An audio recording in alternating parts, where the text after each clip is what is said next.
That afternoon, I understood that a mother's love can be the most unreturned love in the world. My name is Mary Stevens. I am 68 years old, and I'm going to tell you the most painful story of my life, but also the one that gave me back my dignity.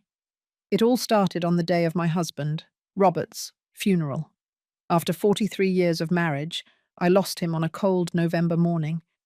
He was my partner, my confidant, my refuge. I thought at that moment I would have my son, Scott, by my side. I thought he would hold me up as I fell apart, but that was not the case. The morning of the funeral, while I was finishing getting dressed in the black dress Robert had given me years ago, Scott entered my room. His gaze was hard, empty. There was no trace of the boy I had raised with so much love. "Mum, I need to talk to you," he said in a dry voice. "Scott, son, this is not the time. We have to leave in 30 minutes. You are not going." I froze. For a moment I thought I had not heard correctly. "What did you say?" He closed the door behind him, and what happened next broke my soul. "You are not going to the funeral. You are going to stay here, in silence." "But Scott, he's your father.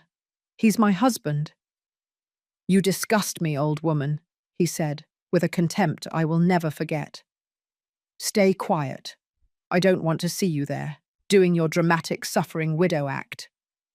And before I could react, he left the room and turned the key from the outside. He locked me in. I stood there, facing the closed door, unable to believe it. My hands were trembling. My heart was pounding so hard I felt it was going to explode. I heard the sound of the cars driving away, the voices of the guests, the murmur of condolences that never reached me. I sat on the bed and cried in silence. I cried for Robert, I cried for myself, and I cried for the son I had lost without knowing when. That day, while everyone was saying goodbye to my husband, I was locked inside my own house, like a prisoner. But what Scott did not know is that this humiliation would only be the beginning of something much bigger. Mary takes a deep breath, her voice broken but firm. Sometimes we trust too much in those we should not. Have you also been disappointed by someone you loved? Tell me your story in the comments. I want to read it. Before telling you what happened next, I need you to understand how I got to that moment. Scott was not always like this. There was a time when that boy would hug me every morning before going to school. A time when he would say, "I love you, Mum," without me asking. I remember his small hands clinging to my apron while I prepared pancakes on the griddle. I remember how he would run towards me when I came back from work, his shoes full of dirt from the yard. Robert and I raised him with all our love. We were not rich, but he never lacked for anything. Robert worked for a construction company. I gave sewing lessons at home. Between the two of us, we built a simple life, but full of warmth. Our house smelled of fresh coffee in the mornings, of freshly baked blueberry muffins on Sundays, of the gardenias I planted in the garden every spring. Scott grew up happy, or so I believed. When he turned 18, Robert and I put all our savings together to send him to the university. We wanted him to have what we did not have. We wanted him to study, to become a good man. He studied business administration. He graduated with honors. Robert was so proud he cried on the day of his graduation. I cried too, but with happiness. Shortly after, Scott met Megan. She was an elegant woman, from a good family. At first I was happy. I thought my son had found a good partner, but over time, something began to change. Megan came from a family with money, a lot of money, and little by little Scott started to look at our house differently, as if he were embarrassed by it, as if he were embarrassed by us. Visits became less frequent, calls shorter. When he came, he no longer asked, "Are you okay, son?" And he would answer, I'm fine, Mum. I'm just busy. But I knew something was breaking between us. Robert noticed it too. One night, while we were washing the dishes together, he told me, "Mary, our son is changing. It's normal, dear. He's a man now. He has his own life." "No, Mary. It's something else. I see it in his eyes. He doesn't look at us the same way anymore." I wanted to believe Robert was exaggerating. I wanted to believe a son's love is forever. But he was right. And I, in my naivety, kept trusting. I kept waiting. I kept loving.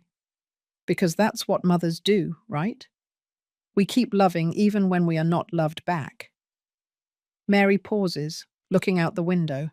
As I tell all this, I think about where you will be listening to me. Write the name of your city in the comments. The first time I felt something was profoundly wrong was at Thanksgiving dinner last year. Robert and I had prepared everything with so much love. I spent days cooking roast turkey with sage and butter, Scott's favourite since he was a child, mashed potatoes, green bean casserole, apple cider simmering on the stove. The table was decorated with the embroidered tablecloth my grandmother had left me. The red candles lit up the living room. Everything smelled of cinnamon, brown sugar, and home. We had invited Scott and Megan. They had not visited us for months. I was so excited I could not sleep the night before. Robert hugged me in bed and said, "Don't worry, my love. It's going to be a beautiful evening." They arrived late, almost 2 hours late. When I opened the door, Megan came in first, wearing very high heels and a dress that seemed to cost more than our entire dining room set. She did not even greet me with a kiss, just nodded, as if I were an employee. Scott came in behind her. He gave me a cold, quick hug, one of those given out of obligation. "Hi, Mum." "Son, it's so good to see you. Come in. Come in. Dinner is ready." Robert got up from the sofa with a huge smile. He extended his hand to Scott, but our son barely touched it. "Hi, Dad." "Scott, son, it's good you made it. Come, sit down. Your mother made your favorite dish." We sat down at the table. I served the plates with such care, with so much affection. I put a generous portion of turkey on Scott's plate, just as he liked it as a child. But he barely tasted it. Megan looked at the food as if it were something strange, something that did not deserve her attention. She picked up her fork and moved the mashed potatoes from side to side, without bringing anything to her mouth. "Don't you like it, Megan?" I asked softly, trying to break the awkward silence. No, it's just, we had something to eat before coming," she replied without looking at me. Robert and I looked at each other. I felt a knot in my throat, but I smiled. "Well, at least try the cider. It's made with love." Scott sighed, a long sigh full of annoyance. "Mum, we don't have much time. We have a dinner at Megan's parents' house at 10 o'clock. I was quiet. Robert put his fork down on the plate. The sound of metal against ceramic echoed in the silence. "A dinner?" Robert asked in a soft voice. But I knew that tone. It was the tone of a wounded man. "But Scott, it's Thanksgiving. We thought you would spend the evening with us." "Dad, we are not kids anymore. We have commitments." "Commitments," Robert repeated, almost in a whisper. Megan stood up from the table. "Scott, it's late. We have to go." He stood up too, without finishing his plate. I quickly got to my feet, trying not to cry. "But son, we haven't even opened the gifts. I have something for you and for Megan." "Mum, it's not necessary. Really, we have everything already." "But Scott." "Mum, please, don't make this more difficult." Those words went through me like a knife. Robert got up too. His face was serious, but there was sadness in his eyes. "It's okay, son. If you have to go, you can go. But first, I want to give you this." Robert walked towards the Christmas tree we had decorated together a week earlier. He took a box wrapped in gold paper. He held it out to Scott. "It's a watch. It was your grandfather's. He gave it to me when I turned 30 years old. And I wanted to give it to you today, so you remember where you come from, so you never forget who you are."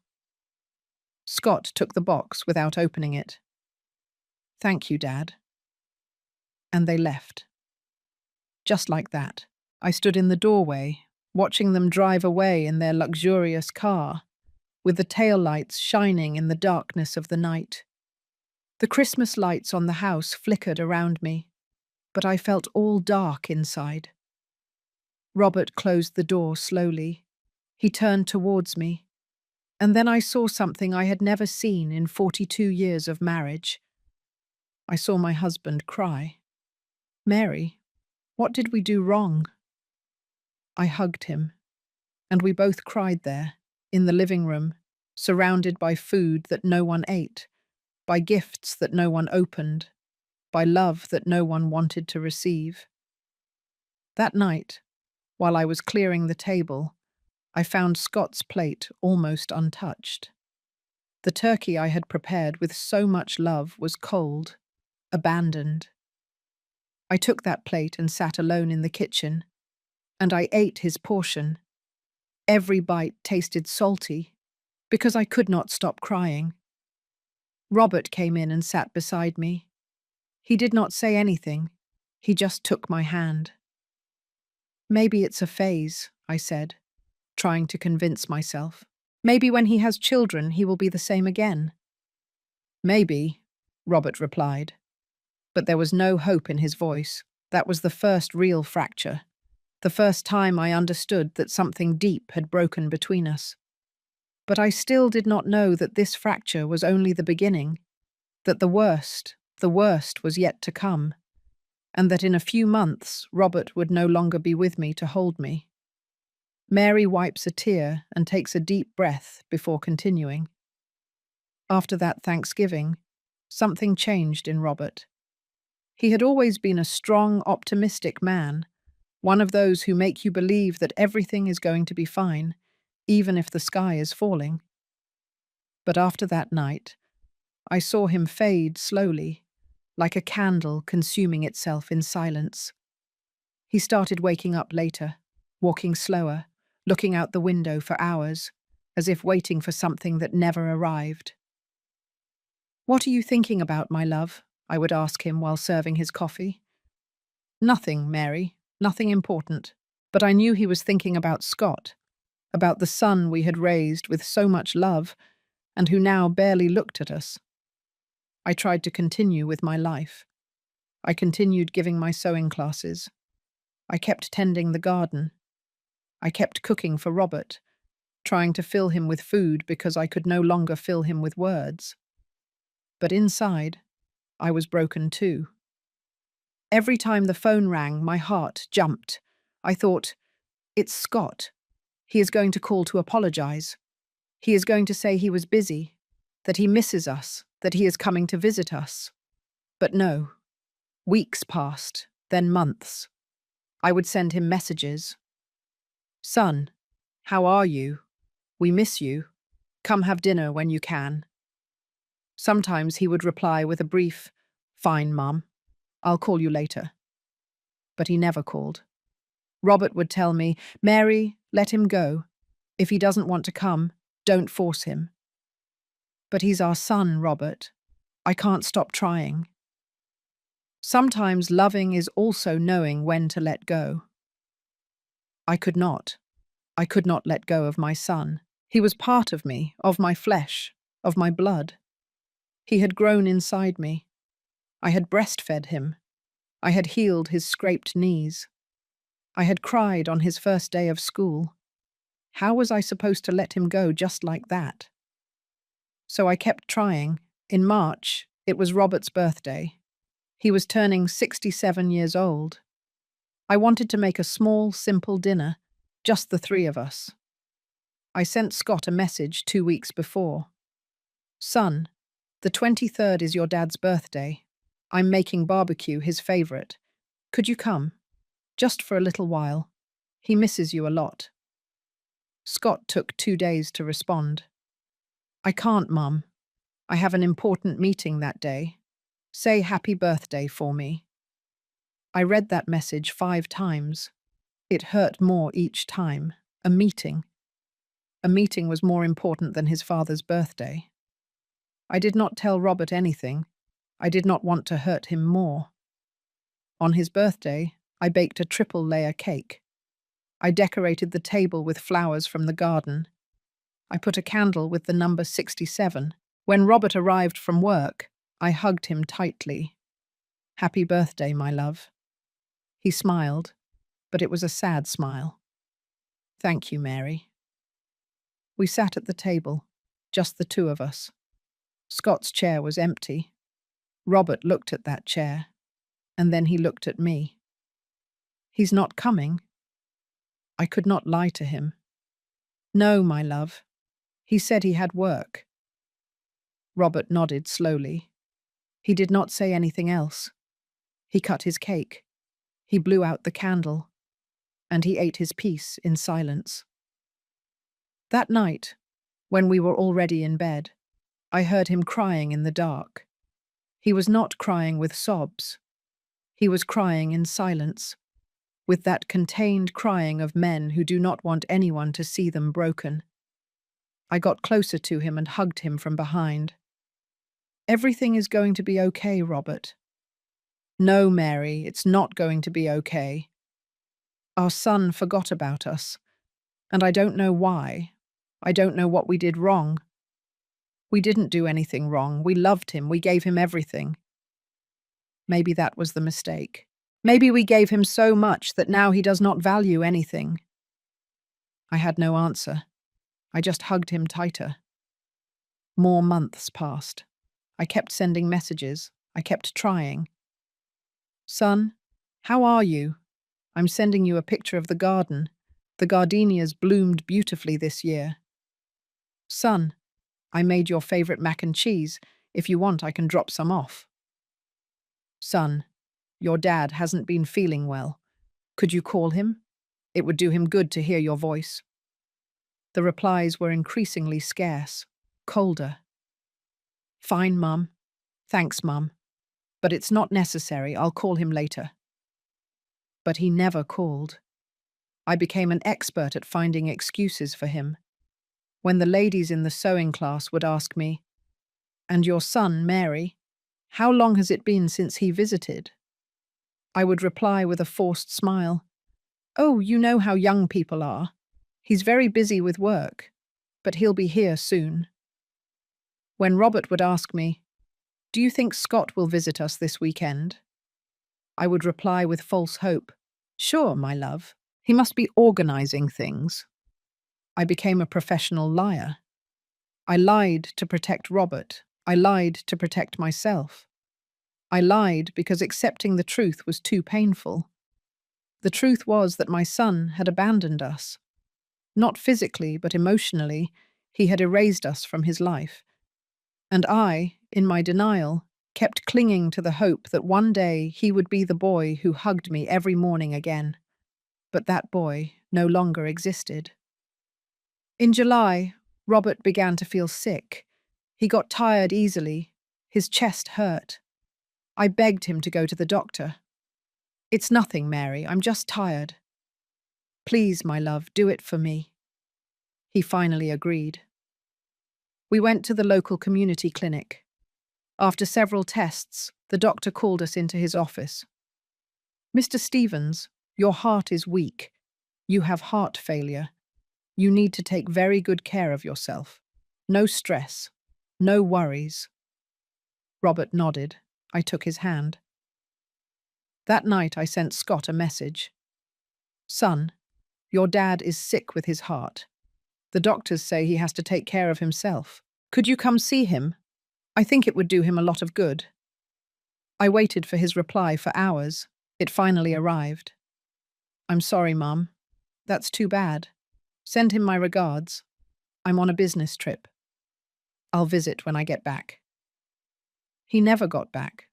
Or rather, he never came to visit us. Robert got worse as the months passed. I became his nurse. I gave him his medicine on time. I prepared low-sodium meals for him. I accompanied him to all his doctor appointments. But what hurt Robert the most was not the physical heart. It was the emotional heart. It was his son's absence. It was the silence where there had once been laughter. One October afternoon, while Robert was resting on the sofa, I sat beside him. Mary, if something happens to me, don't say that, my love. Listen to me. If something happens to me, I want you to know that everything I have is yours. The house, the savings, everything. You deserve it. You are always by my side. Robert, don't talk like that. You're going to be fine. He took my hand. His eyes were full of tears. Promise me you're going to be okay. Promise me you won't let anyone hurt you. I promise you, my love. But I did not know that this promise would be the hardest one to keep, because the one who was going to hurt me was my own son.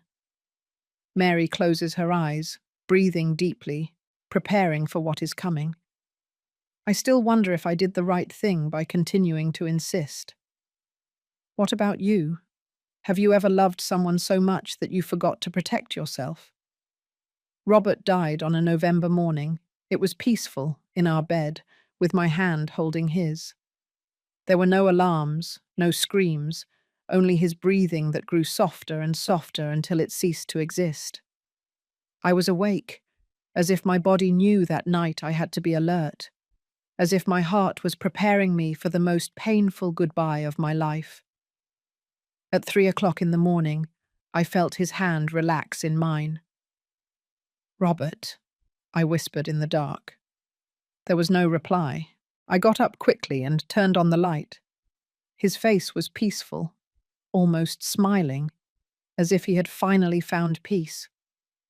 No, no, no, no, I repeated, touching his face, his chest, looking for a heartbeat that was no longer there. Robert, please don't leave me. Not now, not like this.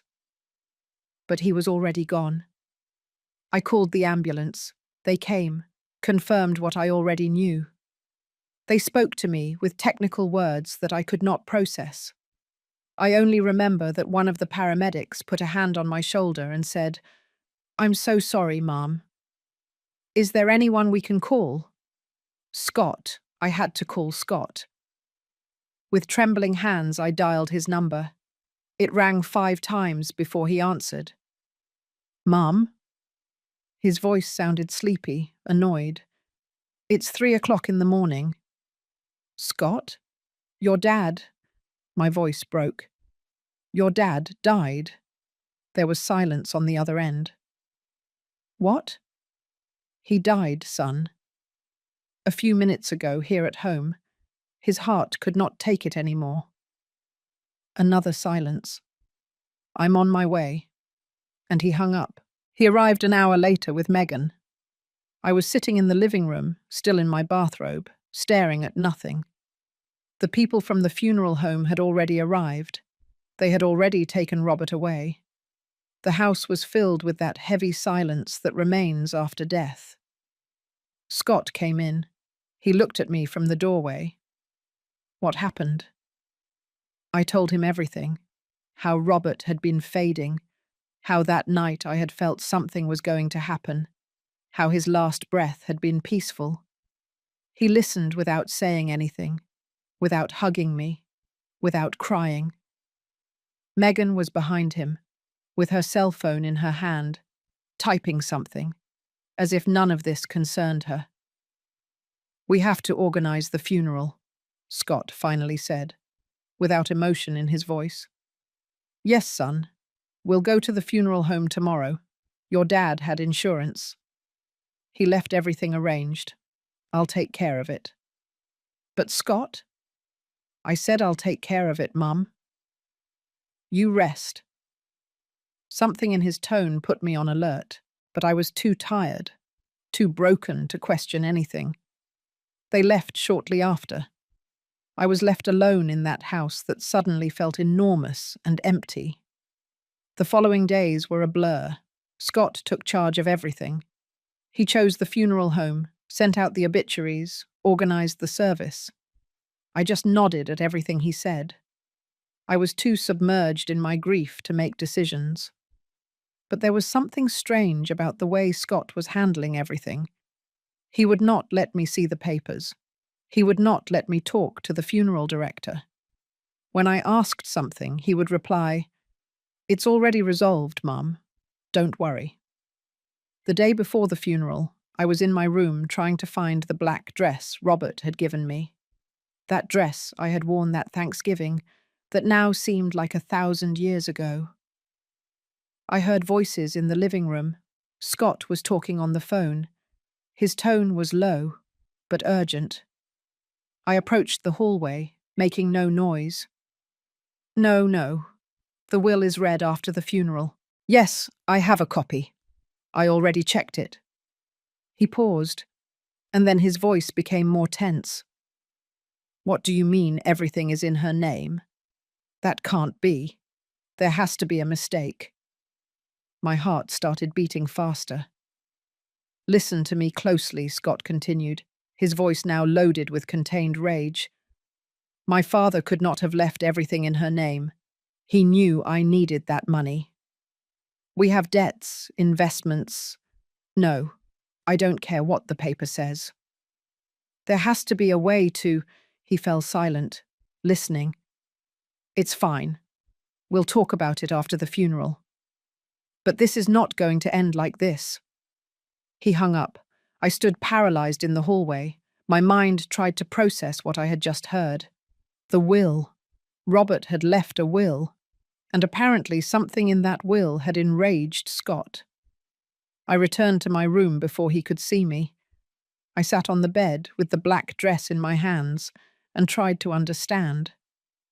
Robert and I had never talked much about wills. He handled those things. I trusted him.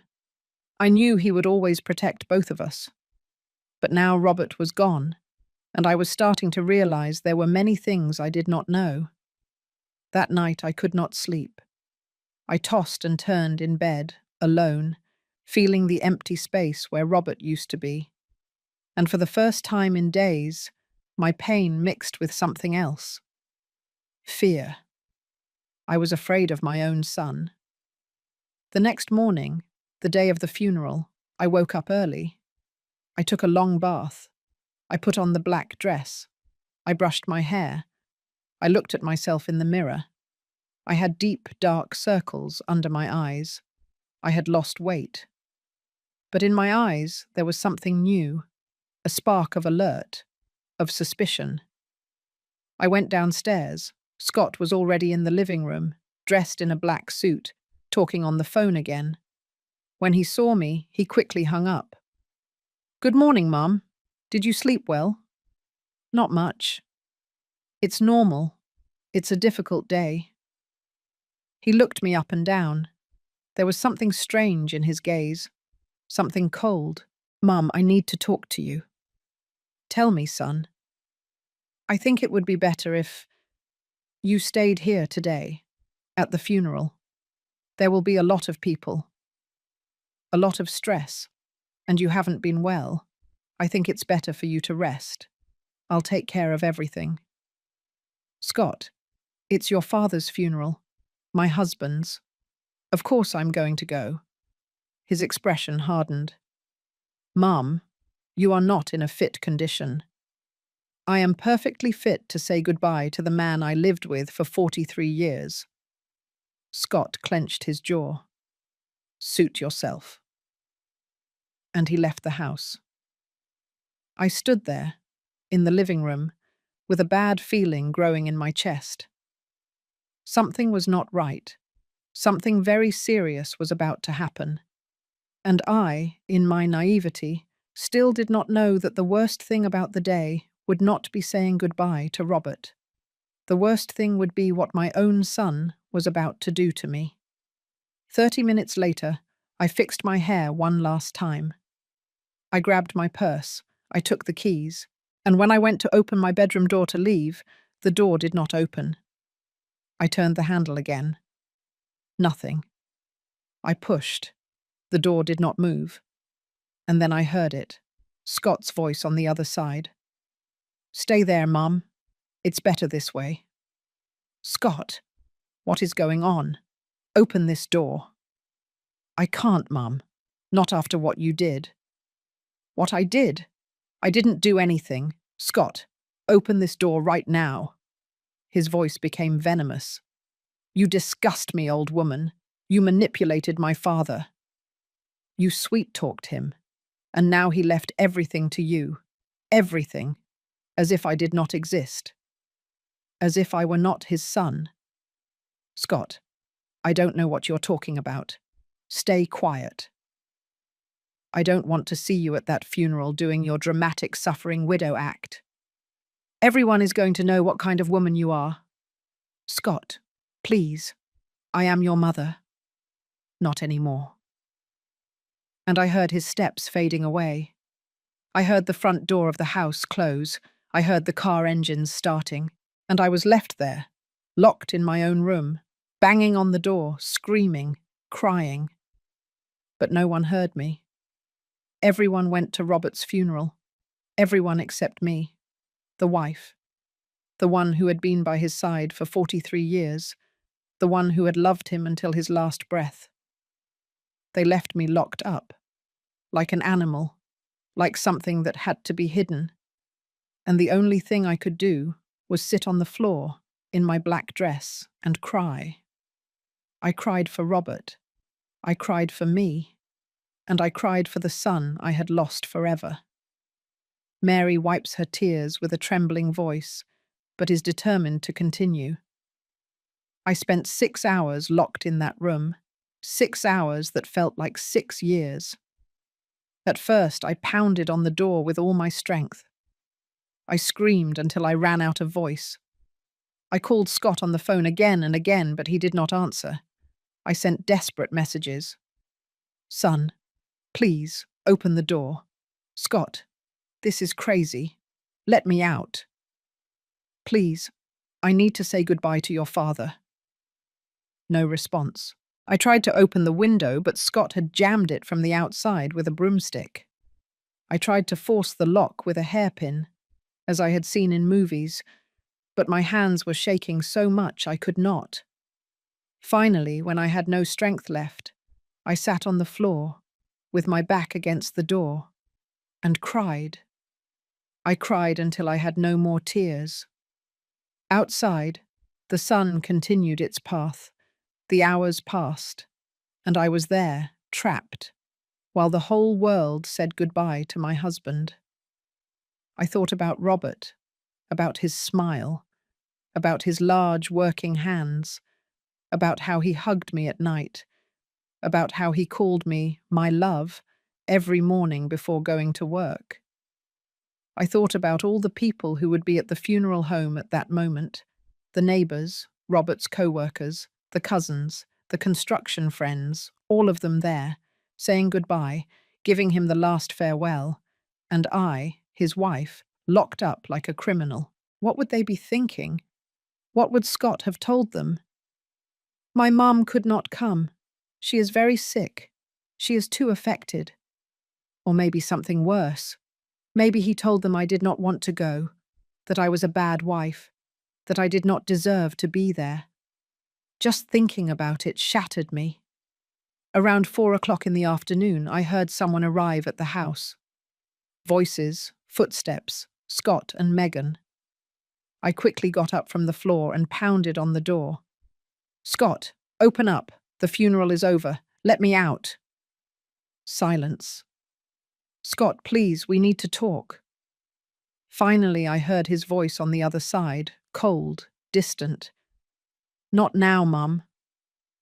"What do you mean, not now? I've been locked up here for hours."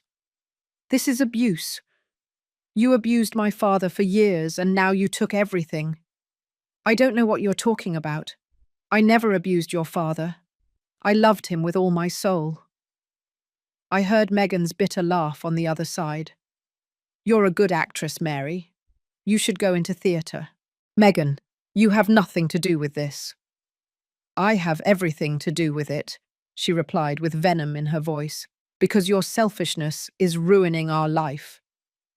Scott and I had plans, investments, a future, and you ruined everything. I didn't ruin anything. I don't even know what will you are talking about. Don't play dumb, Scott said.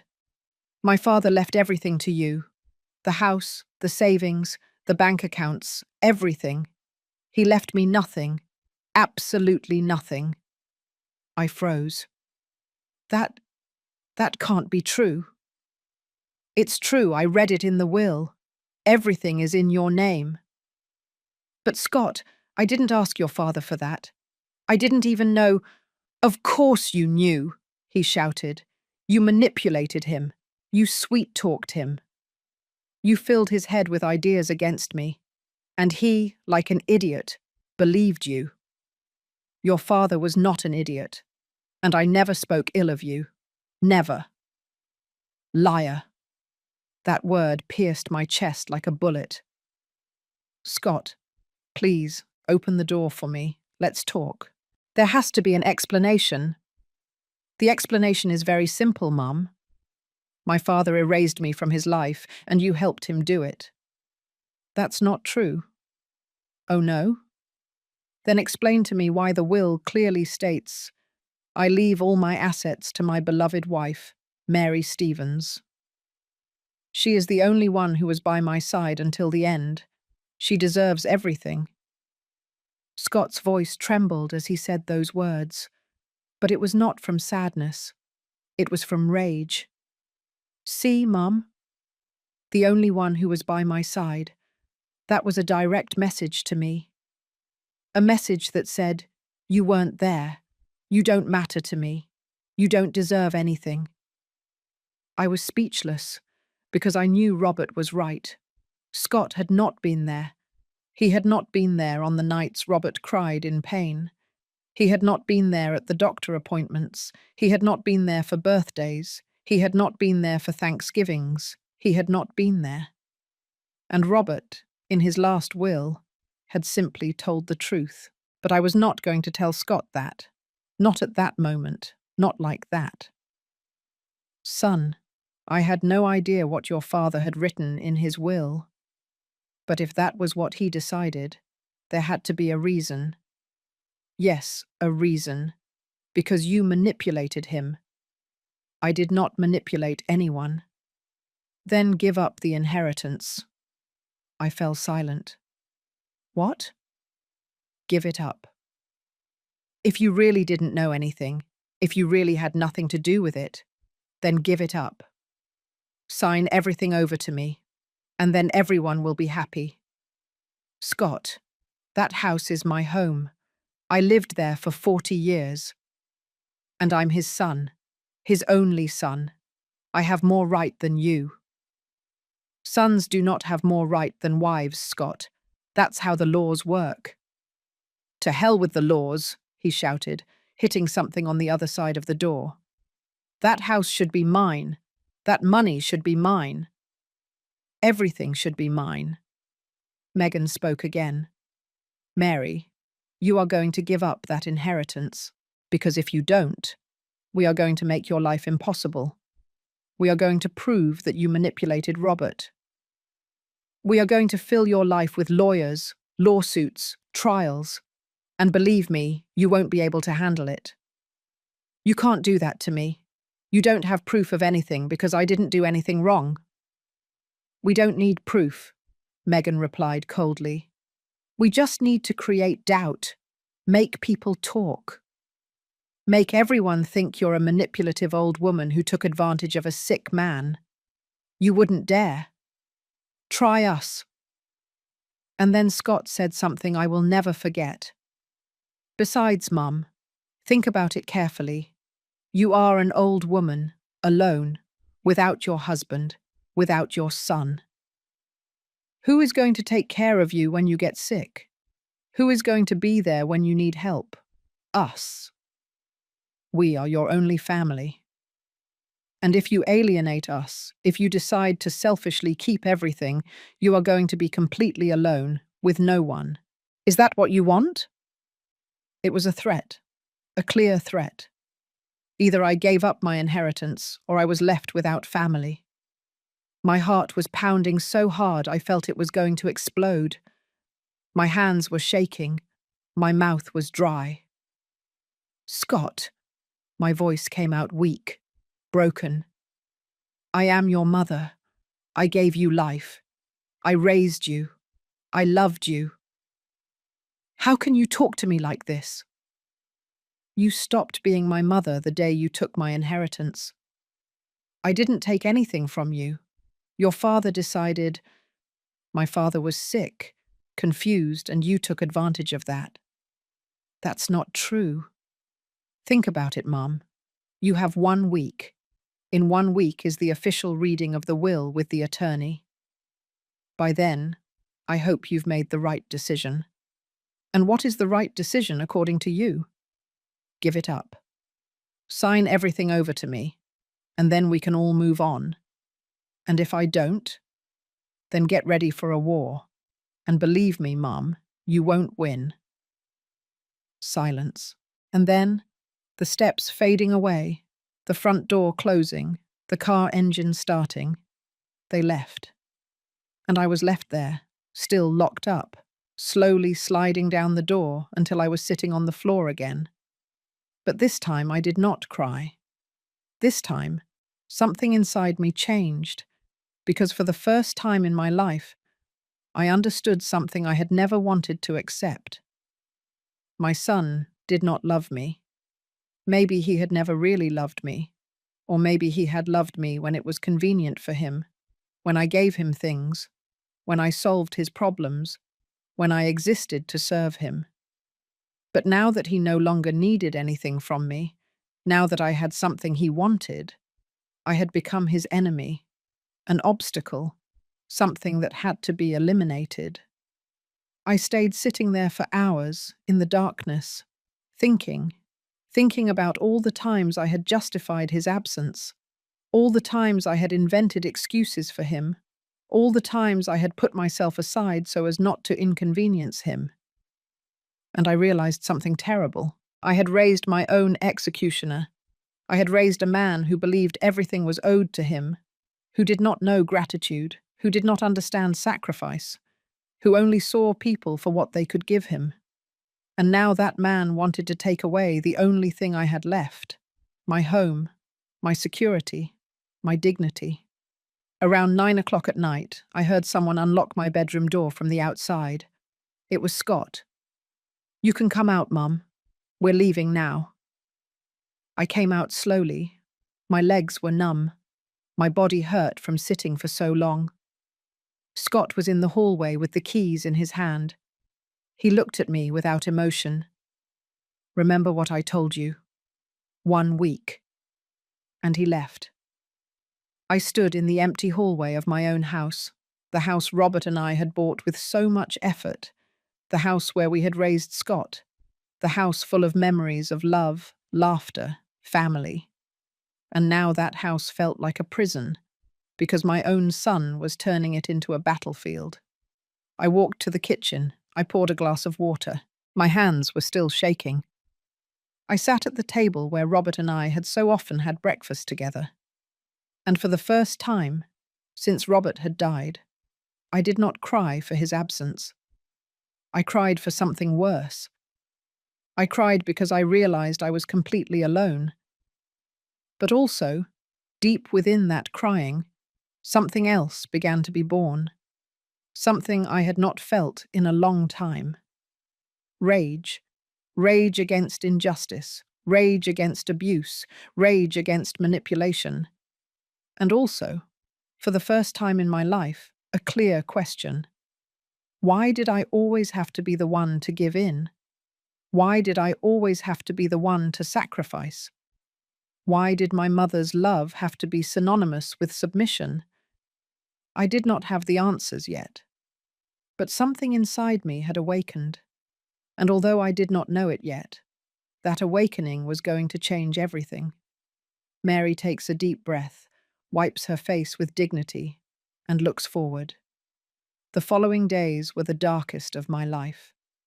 I stayed home, almost without leaving. I barely ate, barely slept. I just walked from one room to another, like a ghost, trying to understand how I had reached this point. The house was full of silence, a silence that hurt. Because before, that silence was filled with Robert's voice, with his laughter, with the sound of his footsteps, with the "good morning, my love" that woke me up every morning. Now there was only emptiness, and worse, I was afraid. Afraid Scott would come back, afraid he would follow through on his threats, afraid of being alone forever. I thought 1,000 times about doing what he asked me, giving up the inheritance, signing everything over to him, and thus getting my son back, getting some family back. But every time I was about to pick up the phone to call him, I remembered something. I remembered Robert's words on his deathbed. "Promise me you're going to be okay. Promise me you won't let anyone hurt you." And I also remembered the words of the will that Scott had read with so much venom. "She is the only one who was by my side until the end. She deserves everything." Robert had protected me. Even in his death, he had protected me. He knew that Scott did not deserve anything, because Scott had never been there. He had never given anything. He had only taken. And Robert, with his last act of love, had given me the security of having a roof over my head, of not being left on the street, of being able to live my last years with dignity. Was I going to betray that act of love? Was I going to throw away my husband's last gift just because my son was threatening me? 3 days passed. Scott did not call, did not send messages, nothing. I did not look for him either. On the 4th day, I received a call from Mr. Lewis, Robert's attorney. "Mrs. Stevens, good morning. Excuse me for bothering you in these difficult moments." "Don't worry, Mr. Lewis. Tell me." "I was just calling to confirm the appointment for the reading of the will. It is this Friday at 11 o'clock in the morning at my office. Will you be able to attend?" My heart skipped a beat. "Yes, Mr. Lewis, I will be there." "Perfect. And ma'am, just so you are prepared, your son Scott is also going to attend. And from what he told me, it seems he is very upset by the content of the will." "I know, Mr. Lewis. He already spoke to me about that. I understand." "Well, I just wanted you to know that I am here to explain everything clearly to you.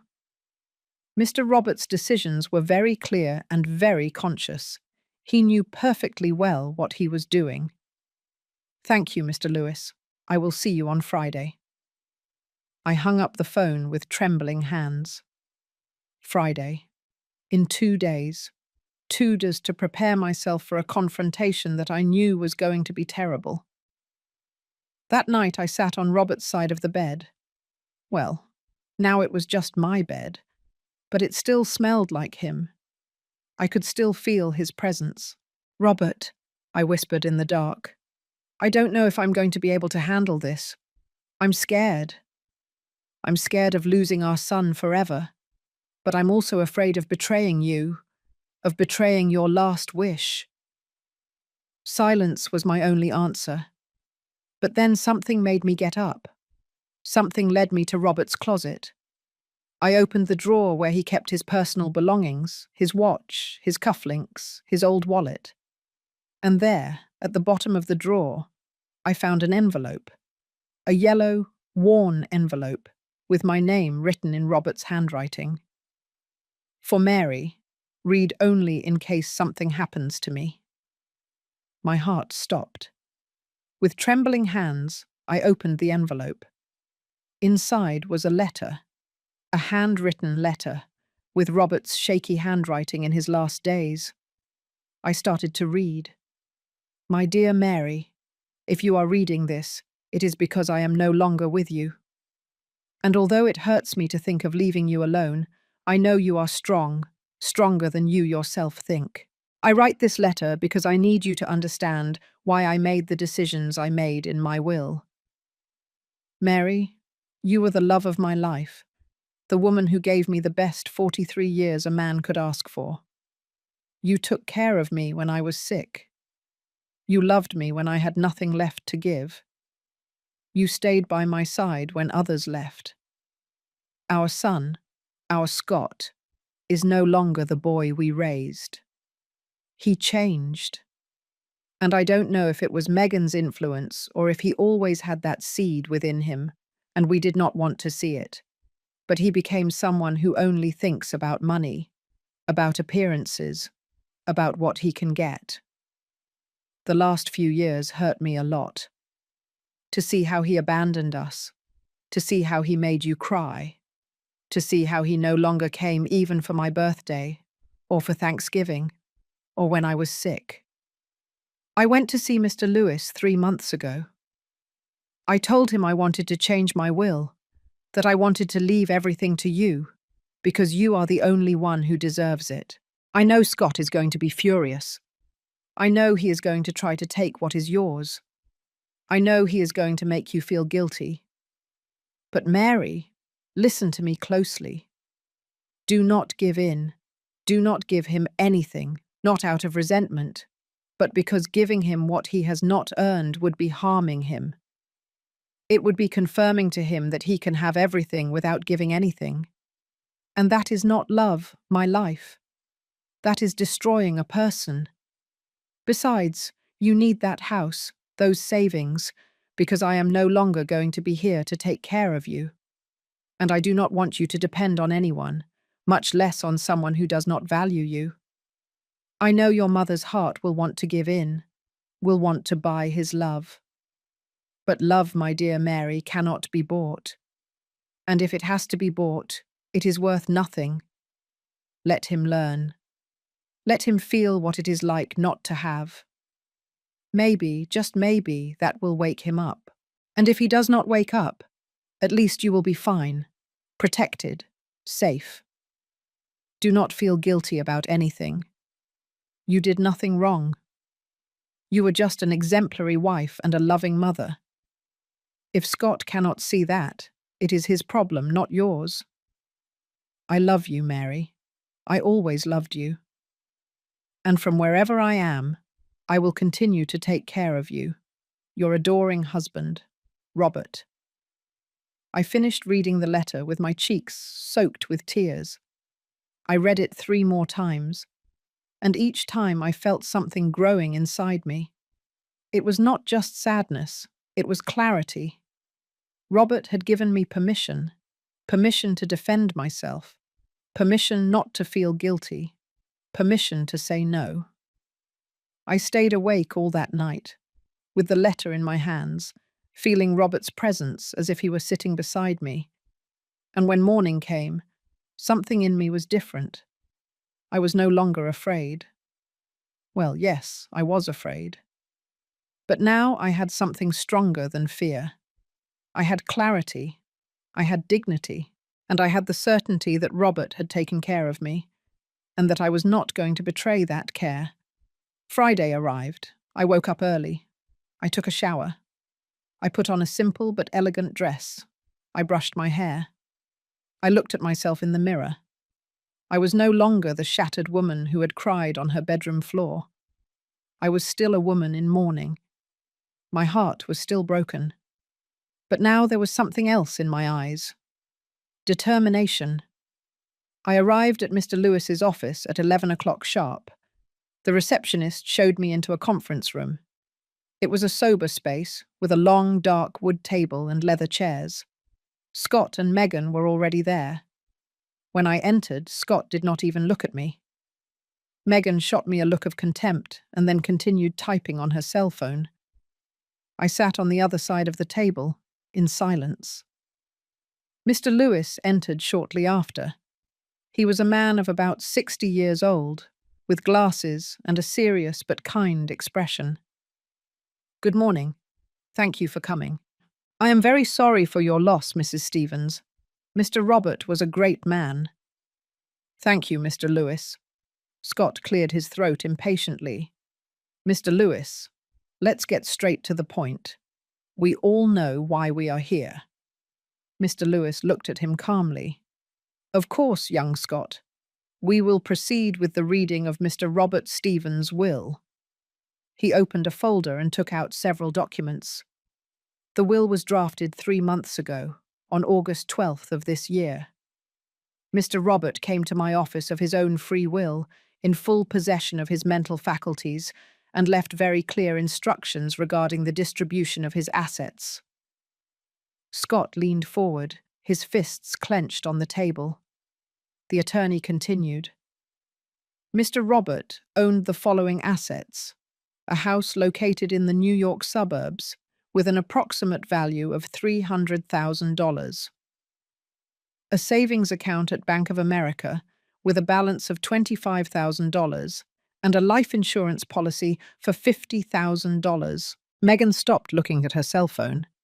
Her eyes gleamed with greed.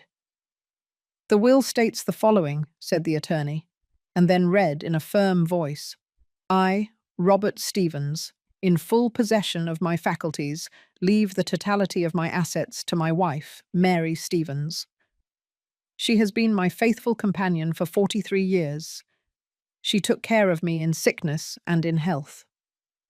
She deserves to live the rest of her life with security and dignity. Therefore, the house, the bank accounts, and the life insurance policy remain in her name without any restriction. Scott jumped to his feet, causing his chair to crash backwards with a bang. This is a farce. My father was sick. He was confused. She manipulated him. Mr. Lewis looked at him without flinching. Young Scott, I can assure you that your father was in perfect possession of his mental faculties when he drafted this will. I evaluated him myself. We spoke for more than an hour. He knew perfectly well what he was doing. You're lying! You are in collusion with her! Scott, control yourself, I said, with a firm but calm voice. He looked at me with a hatred that chilled my blood. You don't tell me what to do. You stole my inheritance. I didn't steal anything from you. Your father decided. My father was a manipulated old man. Mr. Lewis hit the table with the palm of his hand. Young man, I demand respect. Mr. Robert was a man of integrity until his last day, and if he made this decision, it was because he had his reasons. Megan stood up too. Mr. Lewis, this is clearly unfair. Scott is the son, the only son. He is entitled to something. Ma'am, the right belongs to whoever the testator decides, and Mr. Robert was very clear. Scott was breathing with difficulty. His face was red with rage. I'm going to contest this will. I'm going to prove there was manipulation. You can try, the attorney replied calmly. But I warn you it will be a long, costly process, and very difficult to win. Mr. Robert left everything documented. There is even a video recording where he explains his reasons. A video recording? Yes. He insisted on recording it, in case there were problems after his death. Would you like to see it? Scott and Megan looked at each other. Yes, I want to see it. The attorney turned on a screen on the wall, and there, suddenly Robert appeared. My Robert, sitting in that same office, wearing his favorite blue shirt, with his face tired but serene. A lump formed in my throat. On the screen, Robert began to speak. My name is Robert Stevens. I am 67 years old. I am in full possession of my mental faculties. And I want to make it clear without a doubt that I leave all my assets to my wife, Mary Stevens. He paused, and then he continued. I know my son Scott is going to be upset. I know he is going to think this is unfair. But I want to explain why I made this decision. Robert looked directly at the camera, as if he were looking at Scott. Son, I loved you since the day you were born. Your mother and I gave you everything we could. We raised you with love. We sent you to college. We supported you in everything. But in the last few years, we lost you. You are no longer the boy we raised. You became selfish, distant. You forgot where you come from. You forgot who we are. And worst of all, you forgot your mother, the woman who gave you life, the one who took care of you when you were sick, the one who cried when you left to study, the one who always, always, always defended you. Robert's voice cracked a little. When I got sick, I waited for you to come. I waited for you to call. But you didn't. On my birthday, I waited for you to at least send a message. But you didn't. On Thanksgiving, I thought you would come for dinner with us. But you left after 20 minutes. Your mother cried all night. And I realized that you were no longer my son. Or at least you were no longer the son I knew. Robert took a deep breath. That's why I decided to leave everything to Mary. Because she was there. Because she loved me. Because she deserves it. It is not a punishment for you, son. It is justice for her. She needs to be safe. She needs to have a roof over her head. She needs to know that I took care of her until the end. He paused again. If one day you wake up, if one day you understand what you lost, if one day you realize that money is not the most important thing in life, I hope you look for your mother. I hope you ask her for forgiveness. Not for the will, but for having abandoned her, for having made her cry, for having broken her heart. Robert looked intently at the camera.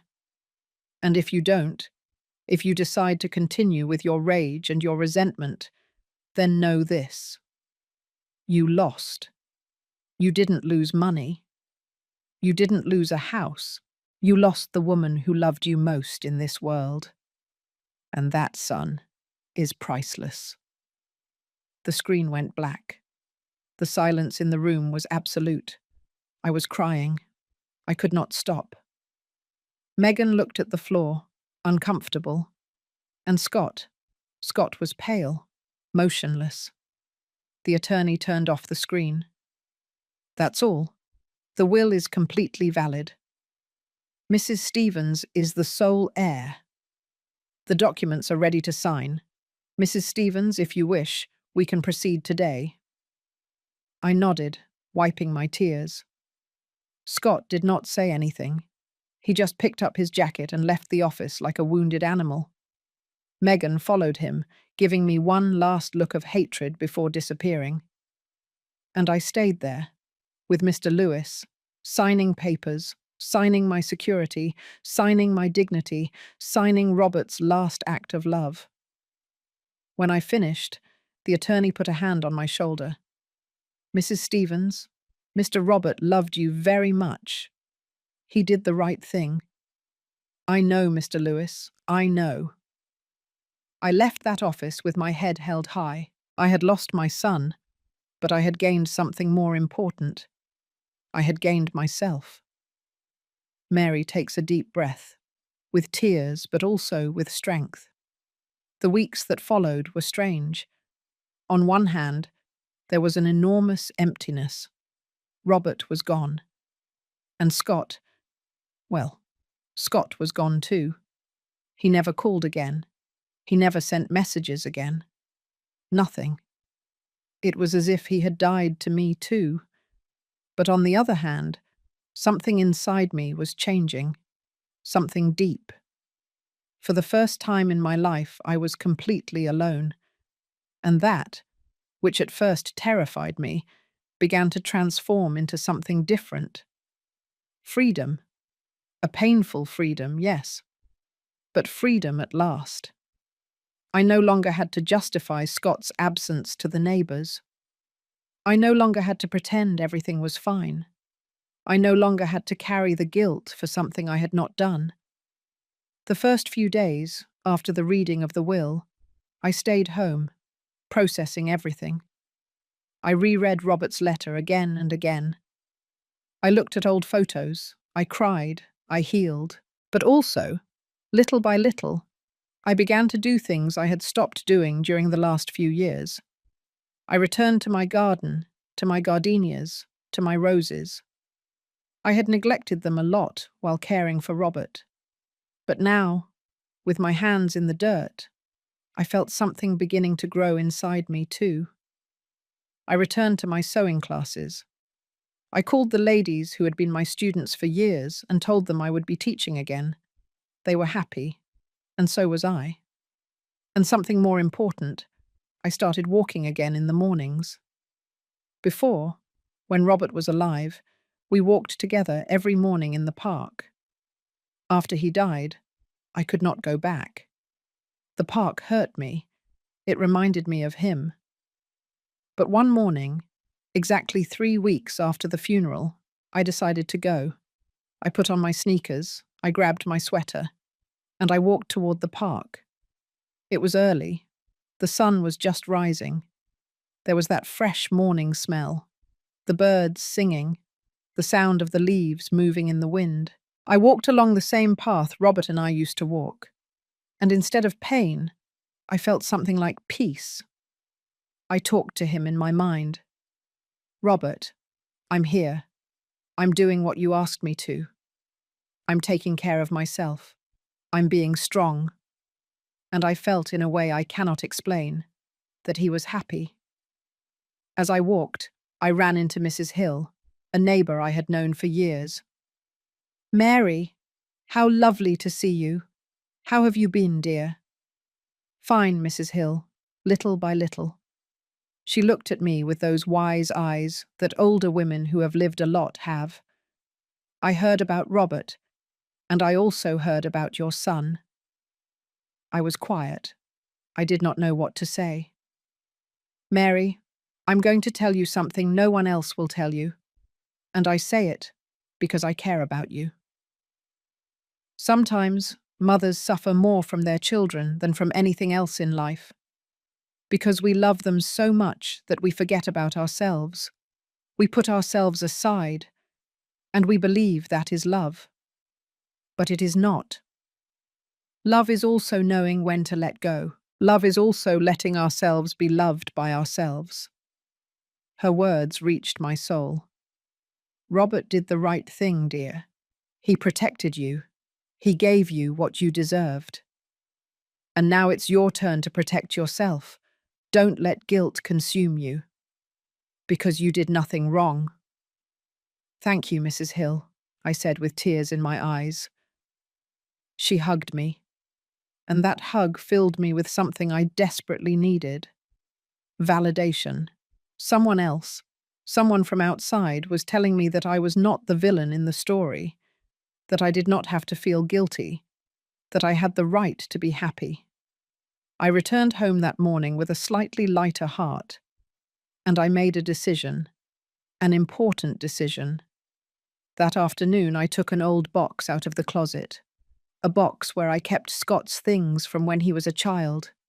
His drawings, his report cards, baby photos, his first lost tooth, the card he wrote me on Mother's Day when he was 7 years old. Mum, you are the best in the world. I love you very much, Scott. I sat on the living room floor and went through every item, every memory, every piece of that boy who had been my whole life. And I cried. I cried for that boy who no longer existed.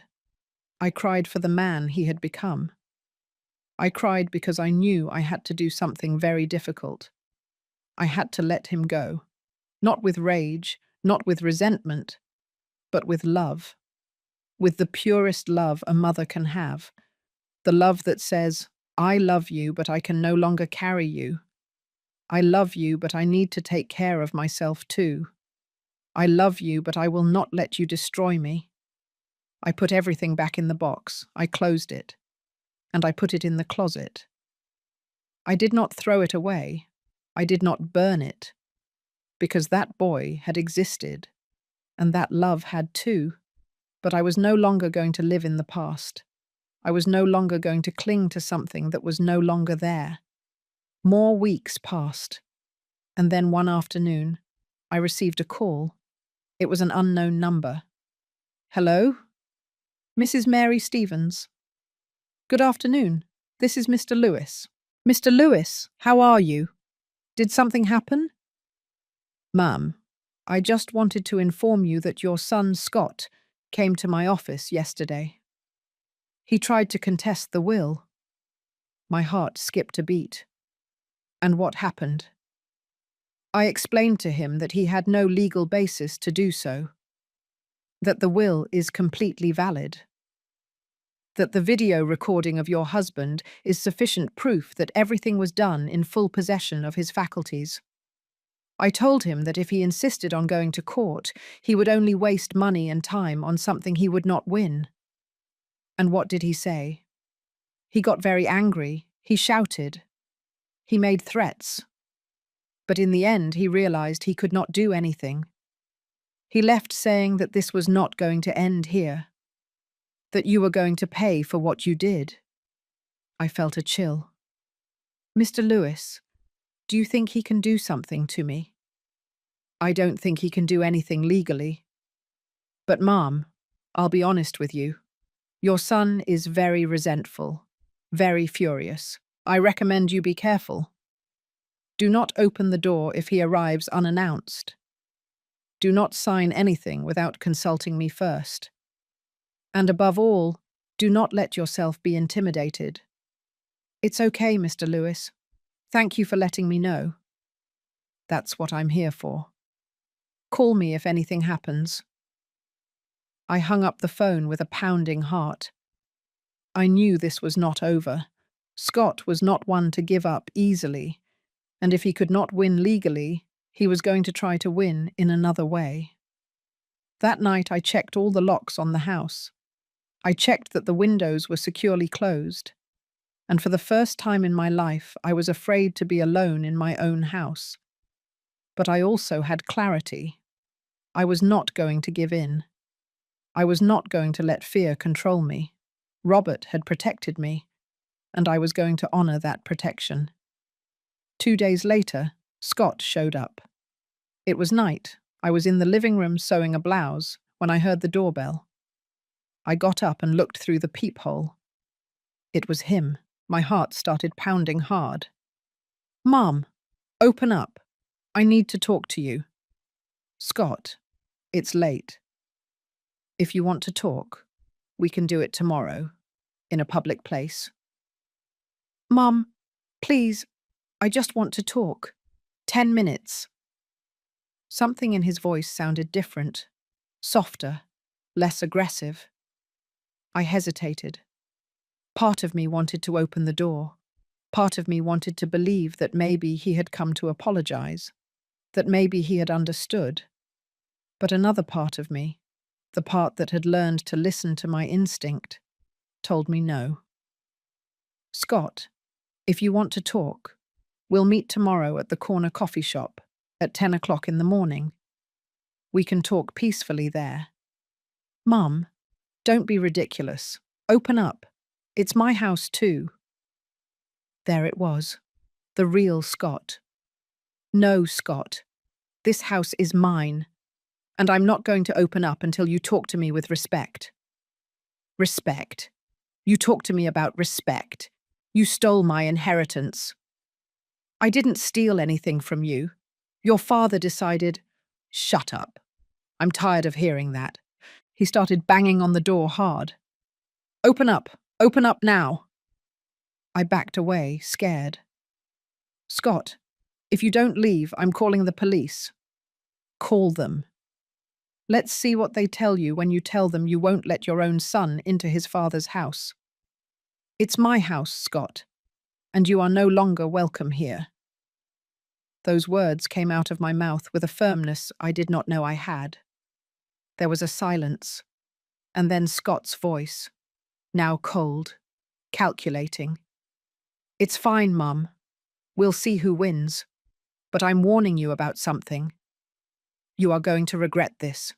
You are going to be alone. Completely alone.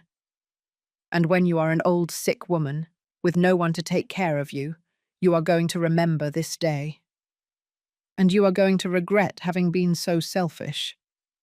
Scott, if that's what you believe, then maybe it's best for us to go our separate ways for a while. For a while? He laughed bitterly. This is not for a while, Mum. This is forever. I don't want to see you again. I don't want to know anything about you. For me, you died the day you betrayed my father. Those words cut through me like a knife, but this time, I did not cry. This time, something inside me remained firm. If that is what you decide, Scott, I respect it. But I want you to know something. I never betrayed your father. I loved him until his last breath, and he loved me. What you don't understand or don't want to see is no longer my problem. I am going to live the rest of my life with a clear conscience, because I know I did nothing wrong. Sure, keep telling yourself that. I don't need to repeat it to myself. It's the truth. There was another silence, and then the sound of his steps fading away, his car engine starting, the noise disappearing in the distance. I stood in front of the door, trembling, my heart racing, but also, strangely, with a feeling of relief. Because it had finally happened, the definitive break. There were no more pretenses. There were no more false hopes. There was no more, maybe someday he will change. He was gone. And I was okay. Scared, yes. Sad, too. But okay. Because for the first time in my life, I had set boundaries. I had said no. I had defended my space, my house, my dignity. And that, although it hurt, also made me feel something I had not felt in a long time. Strong. That night, before falling asleep, I took out Robert's letter again. I read it for the umpteenth time, and when I reached the part that said, "Do not give in, not out of resentment, but because giving him what he has not earned would be harming him," I understood something more. I was not only protecting myself, I was also protecting Scott. Because if I had given him everything, if I had yielded to his threats, I would have confirmed something terrible to him. That he can have everything without giving anything. That he can treat people badly and still get what he wants. That love is bought with fear and manipulation. And that was not love. That was destruction. Maybe someday Scott would understand. Maybe someday, when he had no one left to blame, he would look in the mirror and see the truth. Or maybe not. Maybe he would continue all his life blaming me, hating me, believing I was the villain in the story. And if that was the case, I had to learn to live with it. Because I could not control what Scott thought. I could only control what I did. And what I was going to do was live. Live with dignity. Live with peace. Live honoring Robert's love. And live, finally, for myself. I fell asleep that night with the letter on my nightstand. And for the first time since Robert had died, I had a peaceful dream. I dreamed of him, of his smile, of his hands taking mine. And in the dream, he told me, "I'm proud of you, my love. You are doing the right thing. Keep going. I will always be with you." I woke up with tears in my eyes, but they were different tears. They were not tears of pain. They were tears of acceptance, of closure, of peace. Mary looks toward the horizon, with serenity on her face. 6 months passed.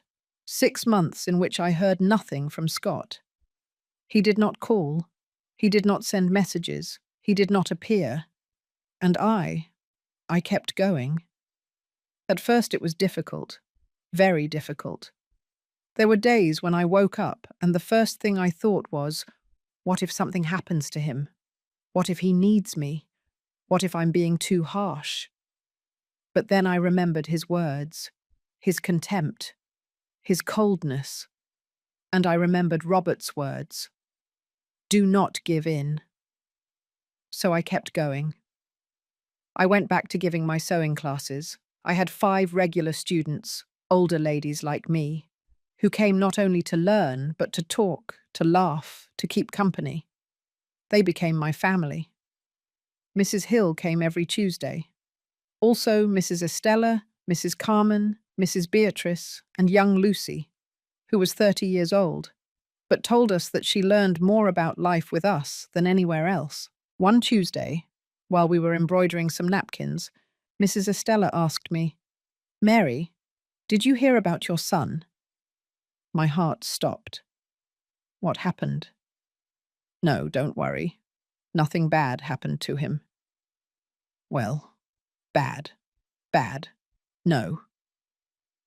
But I heard from my friend, who knows Megan's sister, that things are not going very well for them. What do you mean? Mrs. Estella lowered her voice, as if she were telling a secret. Apparently, Scott and Megan invested all their money in a business, a restaurant franchise or something like that. They were promised they would earn a lot, but the business went bankrupt. They lost everything, and now they are heavily in debt. I was quiet, processing the information. Megan is furious, Mrs. Estella continued. She says it's all Scott's fault, that he convinced her to invest her savings, and now they have nothing. They are living in a rented apartment much smaller than the house they lived in before, and apparently she is thinking of leaving him. I felt something strange in my chest. It was not joy. It was not satisfaction. It was something more like sadness, a deep sadness, because that was my son. And even though he had treated me badly, even though he had abandoned me, even though he had hated me, he was still my son, and it hurt me to know that he was suffering. Are you okay, Mary? Mrs. Hill asked, touching my hand. Yes, it's just that he's my son, and even though he hurt me, I don't want him to suffer. That's because you have a noble heart, dear. But remember something. What he is experiencing is not your fault. It is the consequences of his own decisions. He invested badly. He trusted the wrong people. He let greed blind him. And now he is paying the price. That's right, said Mrs. Carmen. Sometimes life teaches us the hardest lessons, but they are the lessons we need to learn the most. I nodded, but inside I felt unsettled.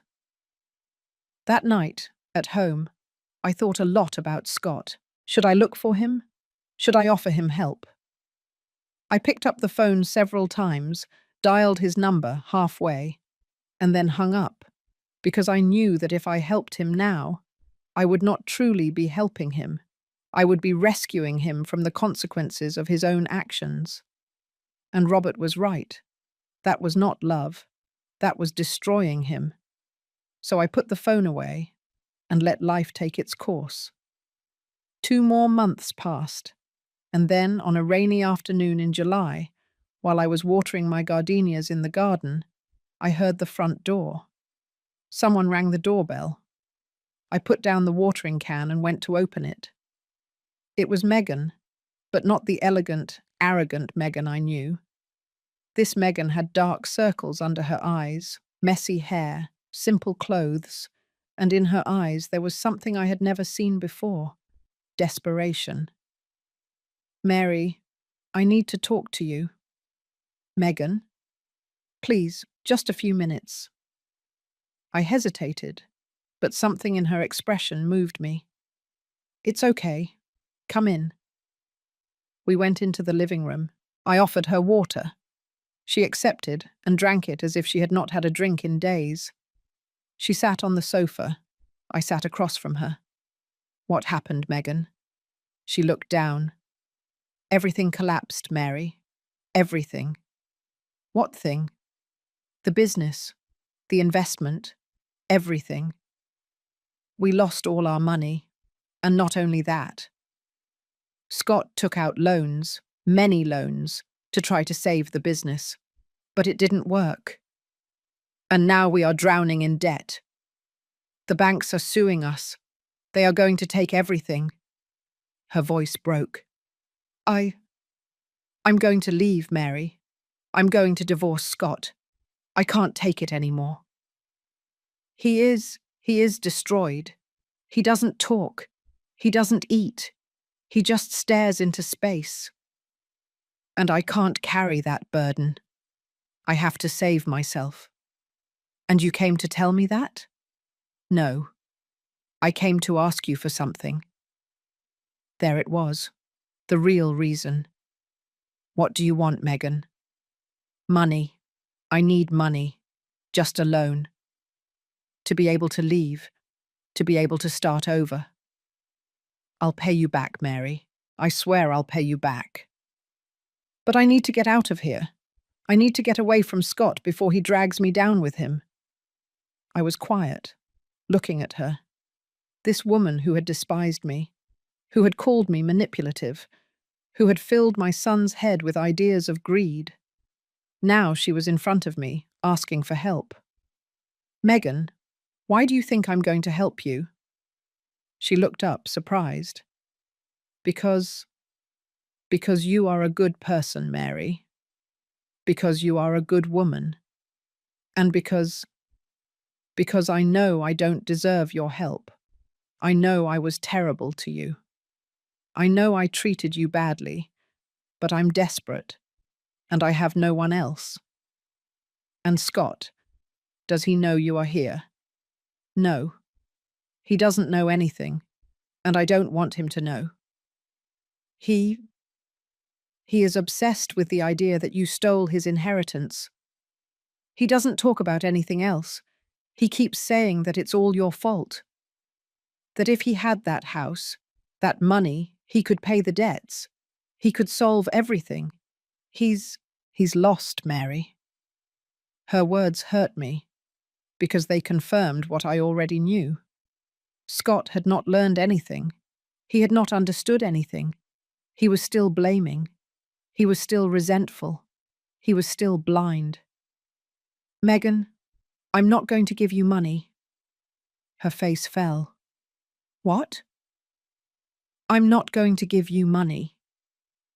Because if I do, I will be part of the problem. You made decisions. Bad decisions. And now you have to live with the consequences, just as I had to live with mine. But Mary! Besides, if I give you money, what is going to happen? Are you going to use that money to get away from Scott? To start a new life? And him? What about him? Does he stay alone? Destroyed? With no one? He brought it on himself. Maybe, but he is still my son. And I am not going to contribute to his destruction or yours. You need to face what you did. You need to learn. And if I rescue you, you will never learn. Megan looked at me with disbelief. So you're not going to do anything? I'm not going to give you money. But I'm going to tell you something. You have two options, Megan. You can run away, as you want to do. Abandon Scott and try to start over. Or you can stay, face the debts along with him. Look for work, both of you. Live with less, and little by little get ahead. It won't be easy. But if you do it together, maybe you can save yourselves. Save myself, she laughed bitterly. Mary, you don't understand. Scott is not the man I thought he was. He is weak. He is bitter. And he is obsessed with you, with that will. I can't live like this. Then leave, but do it with your own effort. Not with my money. Megan stood up, furious. You are just as selfish as ever. Your husband was right. You only think about yourself. Robert never said that. But if that's what you need to believe to feel better, go ahead. Megan left the house, slamming the door. I stayed sitting in the living room, breathing deeply. I had done the right thing. I was not sure how I knew it, but I knew it. More weeks passed, and one day, while I was walking through the supermarket, I ran into Mrs. Estella again. Mary, did you hear? What happened now? Megan left your son. She's gone. Apparently she went back to her family in California. And Scott? Oh, Mary. Scott is doing very badly. They saw him the other day at the discount grocery store, buying the cheapest things. And they say he is living in a rented room, alone, with nothing. My heart sank. Is he working? I don't know, but he looks very worn out, very sad. That night I could not sleep. I thought about Scott, about my son, alone, drowning in debt, abandoned by his wife, penniless, hopeless. Part of me wanted to run to find him. I wanted to hug him. I wanted to tell him, come home. I'll help you. We'll solve this together. But another part of me, the part that had learned to listen, told me, no, not yet. He needs to hit rock bottom. He needs to understand. And if you rescue him now, he will never understand. So I did not go. I stayed home. I cried for him. I prayed for him. But I did not go, because I knew that sometimes the greatest love you can give is to let someone fall so they can learn to get up on their own. 3 more months passed, and then, on a rainy October afternoon, I received a call. It was a number I did not know. Hello? Mrs. Mary Stevens? Yes, this is she. I am Dr. Miller from the General Hospital. Your son, Scott Stevens, is here. He fainted in the street. He's fine. It's not serious. It was due to malnutrition and stress. But he gave us your number as an emergency contact. My heart stopped. Can I go see him? Of course. He's on the 3rd floor, room 312. I hung up the phone, grabbed my purse, and ran out of the house. I arrived at the hospital half an hour later. I went up to the 3rd floor. I found the room, and there he was, my son, lying in a hospital bed, with an IV in his arm, with his face pale, gaunt, unshaven. He looked 10 years older. I approached slowly. Scott. He opened his eyes. He saw me, and for a moment I saw something in his gaze that I had not seen in years. Shame. Mum. How are you, son? Bad. I'm very bad. I sat on the chair next to his bed. What happened?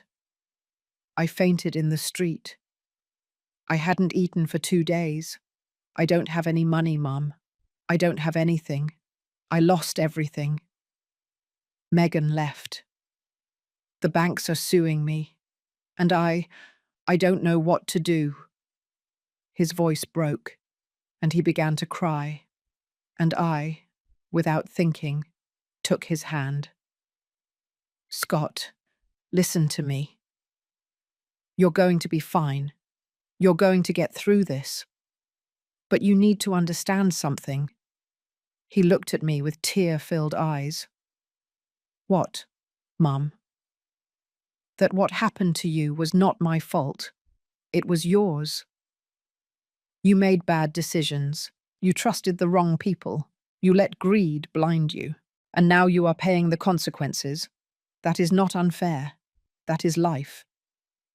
I know, he whispered. I know, Mum. And I'm sorry. I'm so sorry. What are you sorry for? Everything. For treating you badly. For blaming you. For saying horrible things to you. For locking you in on Dad's funeral day. Everything. I was a monster to you, and you have no idea how much I regret it." His words reached my soul, but I did not let myself be carried away by emotion. "Scott, why do you regret it? Because you lost everything?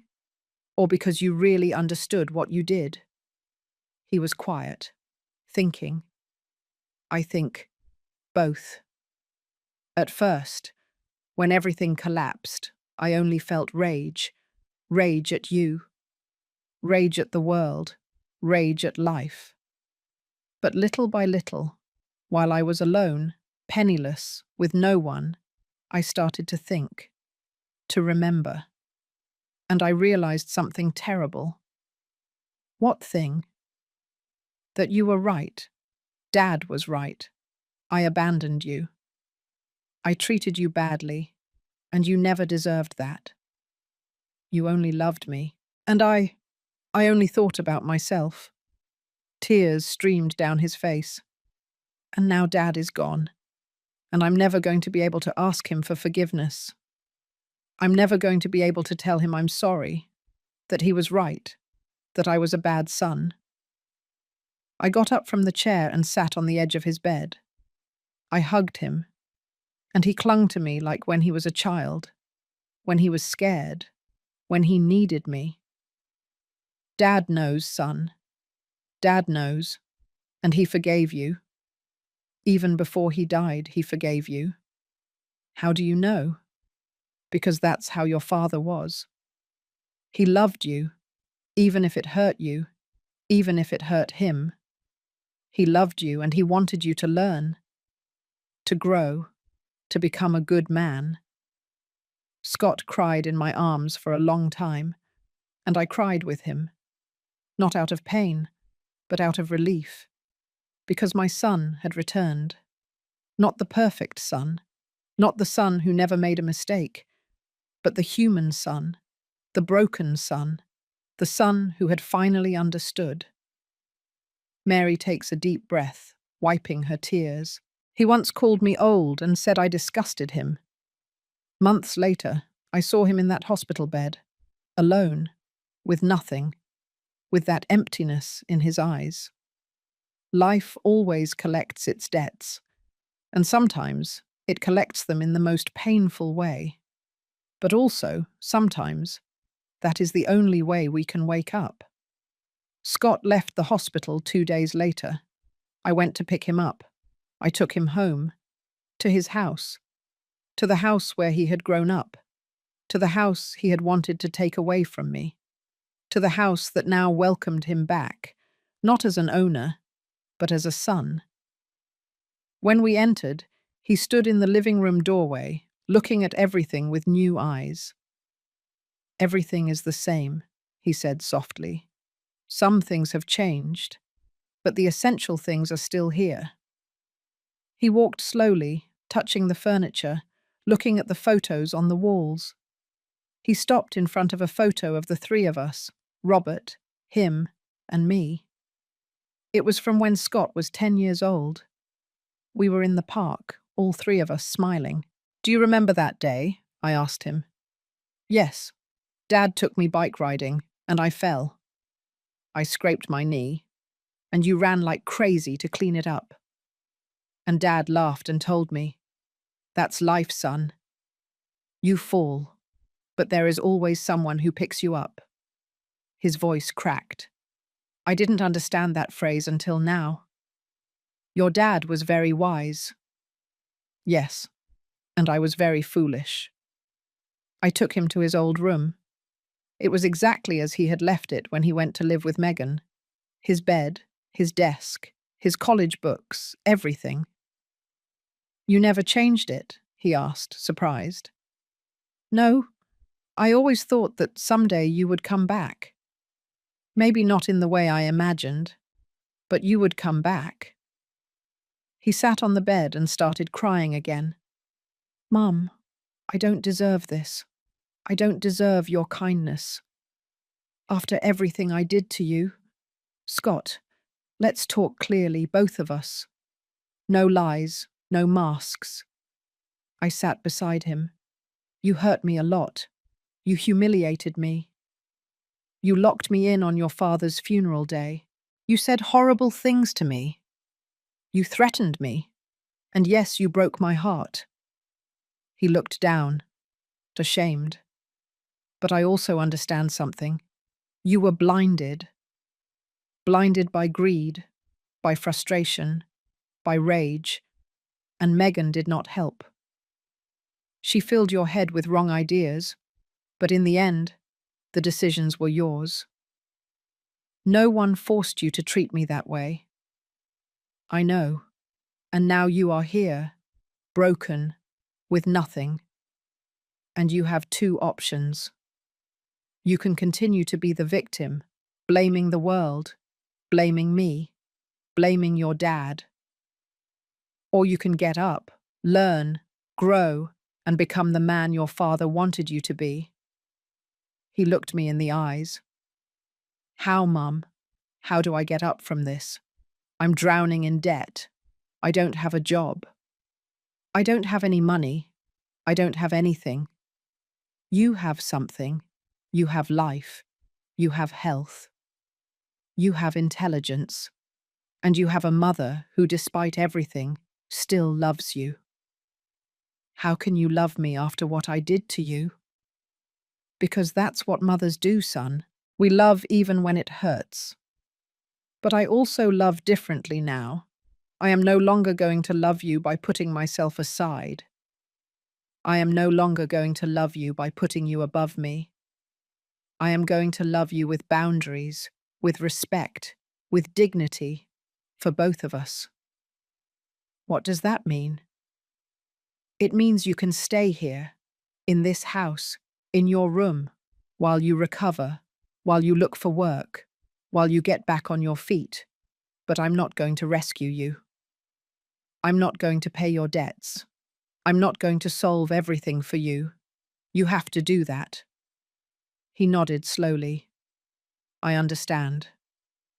It also means we are going to have rules, mutual respect, communication, honesty.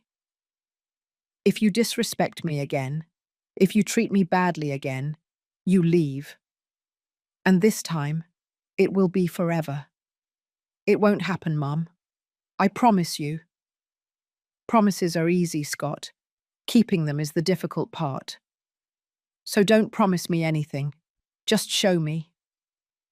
With actions, with time, with real change. He was quiet for a long time, thinking, processing. And then he said something that surprised me. Mum, can I see Dad's will? Can I read what he wrote? Are you sure? Yes, I need to see it. I need to understand. I went to my room and took out the copy of the will that Mr. Lewis had given me. I also took out the letter Robert had left me. I came back and gave him both things. Read this, both things, calmly, and then we'll talk. I left the room and left him alone. More than an hour passed. When I returned, he was sitting on the floor with the papers in his hands, crying. Dad knew me better than I knew myself, he said with a broken voice. Everything he wrote is true. I became selfish, distant, ungrateful. And he just wanted me to learn, to wake up. And now you woke up. Yes, in the worst way, but I woke up. I sat next to him on the floor. Scott, your dad did not leave you money in the will, but he left you something much more valuable. What thing? He left you a lesson, the most important lesson of your life. He taught you that money is not the most important thing, that relationships are, that love cannot be bought, that respect is earned, and that the consequences of your actions always come, sooner or later. They came. Yes, but now you decide what to do with those consequences. You can sink, or you can use them to grow. He took a deep breath. I'm going to grow, Mum. I swear it. I don't know how. I don't know how long it will take me, but I'm going to get out of this, and I'm going to make you proud, you and Dad. I'm already proud. How? I haven't done anything yet. I'm proud because you came, because you accepted, because you are here, broken, but willing to start over. That takes more courage than anything else. I hugged him, and he hugged me back. A real hug, one of those that comes from the soul. The following months were not easy. Scott started looking for work. It was difficult. Many doors were closed. His reputation was damaged by the debts. But he did not give up. He finally got a job at a logistics company. It was not the managerial position he was used to. It was a warehouse supervisor position. The salary was basic. But it was a start. He also started going to therapy. I suggested it, and he accepted. He needed to heal. He needed to understand why he had made the decisions he had made. And little by little, I began to see real changes. He would come home and ask me, "How was your day, Mum?" On weekends, he helped me with the garden. We watered the gardenias together, like when he was a child. One Sunday, while we were pruning the roses, he told me, "Mum, you know what? Yesterday I went to the cemetery to visit Dad. Yes, I talked to him. I asked him for forgiveness. I told him everything I'm doing. And I felt he was there, that he was listening to me, and that he was happy. I'm sure he was. I promised him something." "What thing?" "I promised him that I'm going to take care of you like he did. That I'm no longer going to be the absent son. That I'm going to be here, for you, always." I was quiet, tears running down my cheeks. "I don't need you to take care of me, Scott. I just need you to be present, to be honest, to be good, to be the man you have inside." "That's what I'm going to be, Mum. I promise you." And this time, I believed him, because they were not just words, they were actions. 1 year passed, 1 year since Robert's death, 1 year since that terrible day Scott locked me in my room, 1 year since the reading of the will that changed everything. And now we were here, the two of us, in this house, healing together. Scott had paid off a good part of his debts. He kept working hard. He kept going to therapy. He kept growing. And I had learned something fundamental. That loving does not mean allowing abuse. That loving does not mean putting yourself aside. That loving means setting boundaries, demanding respect, and sometimes letting people fall so they can learn to get up. One Sunday afternoon, we were sitting in the garden, drinking coffee. "Mum, can I ask you something?" "Of course." "Did you ever think about giving us the money? Megan and me, I mean, when she came to ask you for it?" "Yes, I thought about it many times." "And why didn't you?" "Because your father taught me something. He taught me that sometimes the greatest love you can give is to say no. Because if I had given you the money, I would have been an accomplice to your destruction. I would have confirmed that you can have everything without effort, without change, and that would not have helped you. It would have destroyed you." He nodded thoughtfully. "You were right. If you had given me that money, I would not have learned anything. I would have stayed the same, or worse." "Exactly. But it must have been very difficult, saying no to your own son." "It was the most difficult thing I have ever done in my life. But it was also the most important."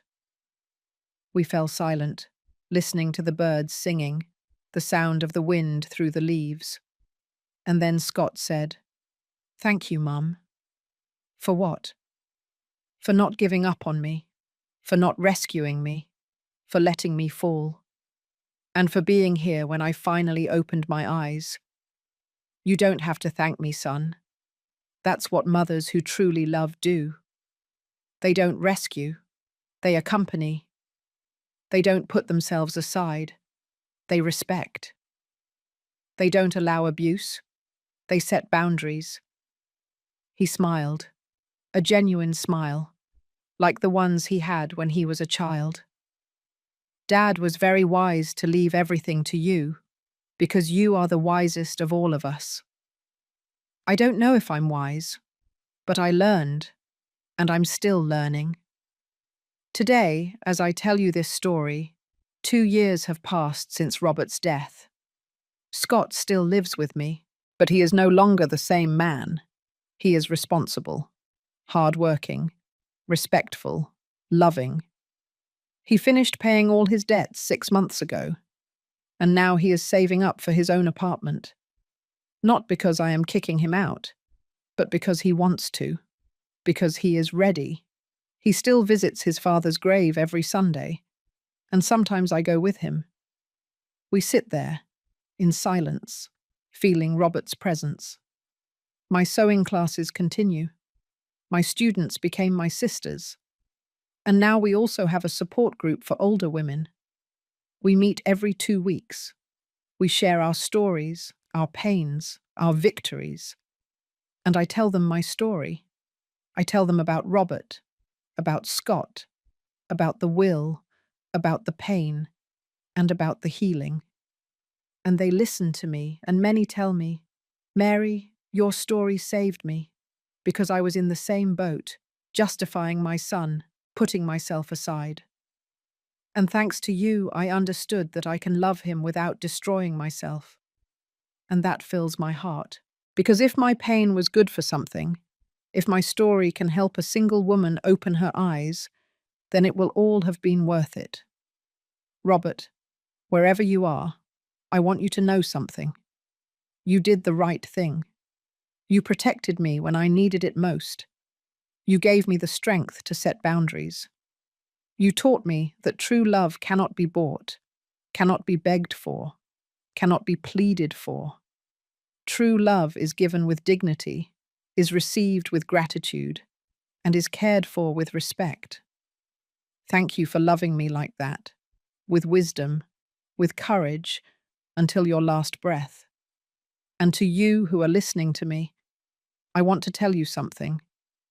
If you are living something similar, if you have a son, a daughter, a family member who is hurting you, who is manipulating you, who is taking away your peace, your money, your dignity, you have the right to say no. You have the right to set boundaries. You have the right to take care of yourself. And that does not make you a bad mother. It does not make you a bad person. It makes you a wise woman. A woman who understood that loving is also respecting oneself. Do not be afraid to let go. Do not be afraid to let them fall, because sometimes the fall is the only thing that can wake them up. And if they never wake up, at least you will be fine, in peace, with dignity, because at the end of the day, the only person you have to sleep with every night is yourself, and you deserve to sleep peacefully. Mary looks toward the horizon, her eyes full of peace, holding a cup of coffee. On the table, next to her, is Robert's photograph and a freshly cut gardenia from the garden. If my story touched your heart, share it. Tell it to someone who needs it, because sometimes a story like this can change an entire day. It can change an entire life. Thank you for listening to me until the end. Every day, a woman, a life lesson. God bless you, and until next time.